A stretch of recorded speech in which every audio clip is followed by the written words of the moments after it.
How do you start a cold engine? We're talking about an engine that's sat overnight, all the oil has drained down into the sump. So you need to initially just give it 5 to 30 seconds to circulate the oil around the engine before we start putting the engine under load. If you live in a really cold area, you may have to idle the engine, putting a little bit of load on top of the idle RPM to get the temperature up, to allow the metals inside the engine to expand, the oils to reach the correct viscosity that you need to properly lubricate and protect everything in the engine, particularly when the engine is under stress.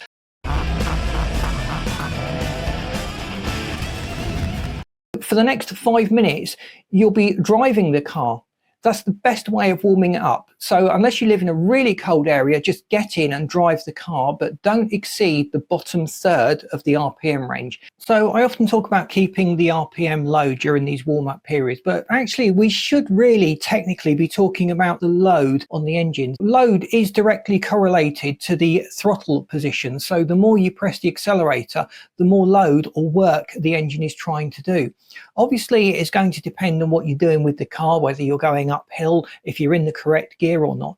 But overall, it's load that we should be backing off on. So you can drive at fairly high RPM levels with a very, very light throttle, and that won't be putting very much stress on the engine at all. And conversely, at very low RPM, you can be driving at very high throttle and you'll be dramatically increasing the cylinder pressures. So it's a mistake really to just think about the RPM, but that's the easiest benchmark that most drivers think about. So if someone tells you to keep the RPM to the lower third, in our mind, it makes us be more careful, more gentle with the throttle. We keep an eye on the RPM. So the end result of that is that we're putting less load in the engine. But as drivers who have mechanical sympathy, it's actually the load that we're talking about. So as long as we understand that basic fundamental, we won't go far wrong, and we'll certainly be able to get our engine warming up quickly and efficiently without having all of the problems associated with these long idle warm-up times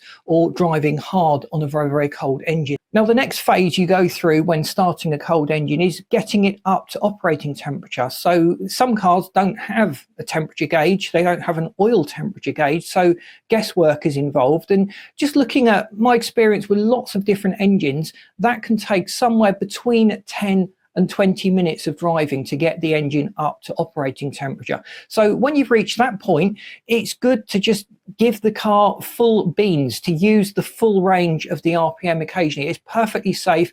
All the tolerances, all of the viscosities of the oil, everything inside the engine has got up to temperature. We're not risking oil dilution that you would get from extended periods of tick over. That's how I start the engine. Please let me know what your engine startup routine is. Most drivers will actually just wait a few seconds while they put their seatbelt on after the engine has started before driving off.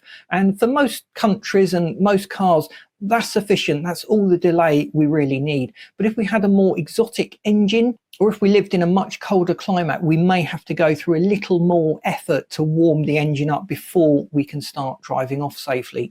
Please boot the like button. That really does help us to get out there. If you've not subscribed to the channel, please do so.